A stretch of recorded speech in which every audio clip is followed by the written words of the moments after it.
Hello dear student, good afternoon.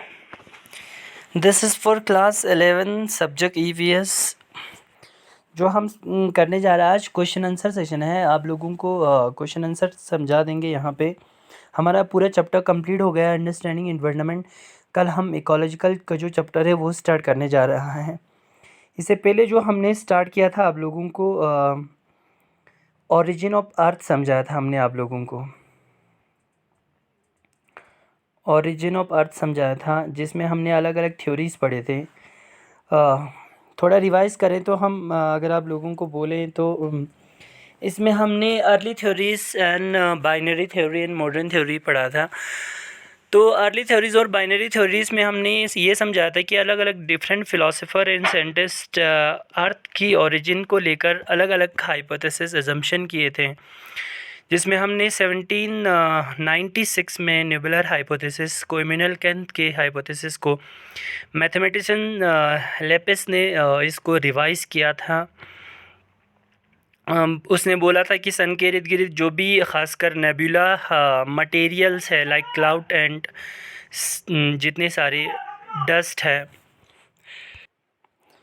बाद में Chamberlain और मॉल्टन ने बाद में रिकन्सिडर करके उन्होंने फिर से एक अप्रोच ये बोला था कि उन्होंने फिर से एक एजम्पशन दिया था, हाइपोथेसिस दिया था कि वंडरिंग स्टार सन को अप्रोच करता है, जिसकी वजह से उनकी टकराने की वजह से सन से एक स्कार शेप मटेरियल एक्सटेंशन होता है और वो सेपरेट होके बाद में उसी से क्या बन जाता है, अर्थ बन जाता था। ये था अलग अलग।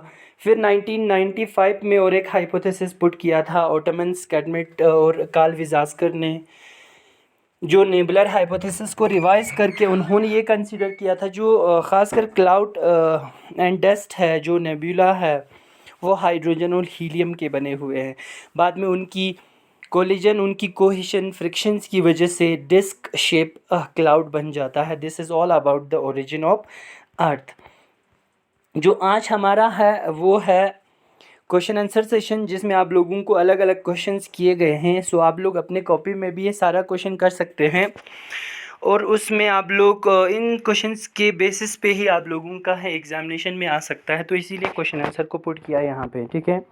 तो यहाँ पे आप लोगों को पूरे चैप्टर में से इन्वायरमेंट क्या है, उनके कंपोनेंट क्या है, वो आप लोगों को समझाया है कि इन्वायरमेंट हमने आप लोगों को समझाया था कि हमारी सराउंडिंग को ही हम इन्वायरमेंट कहते हैं।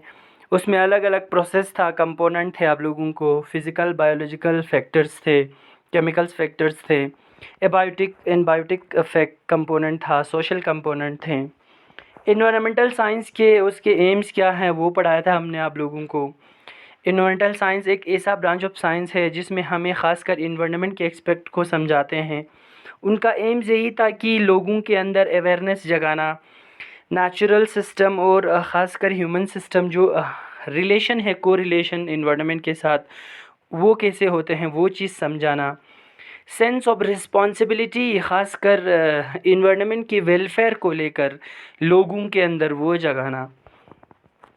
दूसरा, एक अंडरस्टैंडिंग डेवलप करना अपनी लोकल इन्वायरमेंट के साथ, ख़ासकर कि कैसा होता है और ग्लोबल इन्वायरमेंट को कैसे सेफ़ रख सकता है।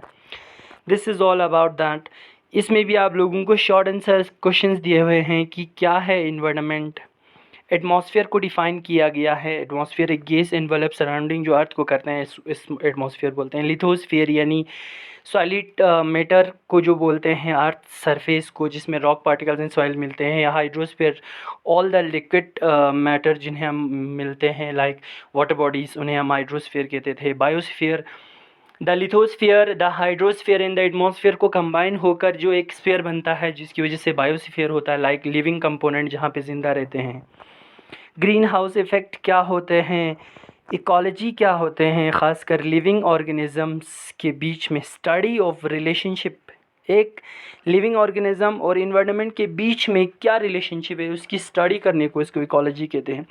यूट्रोफिकेशन बोला था हमने, यानी प्रोडक्टिविटी ऑफ वाटर बॉडीज़ में जो ख़ासकर टॉक्सिक मटेरियल इंक्रीज़ हो जाता था। पोल्यूशन क्या है, वाटर पोल्यूशन क्या है, ये सारा चीज़ आप लोगों को हमने यहाँ पे क्वेश्चन आंसर सेशन में समझा दिया है। तो आप लोग एक बार हम पॉज़ करके क्वेश्चन आंसर को यहाँ से भी लिख सकते हैं। और जो चैप्टर में आप लोगों को समझ नहीं आया वो हमें बता दीजिएगा। Thank you so much.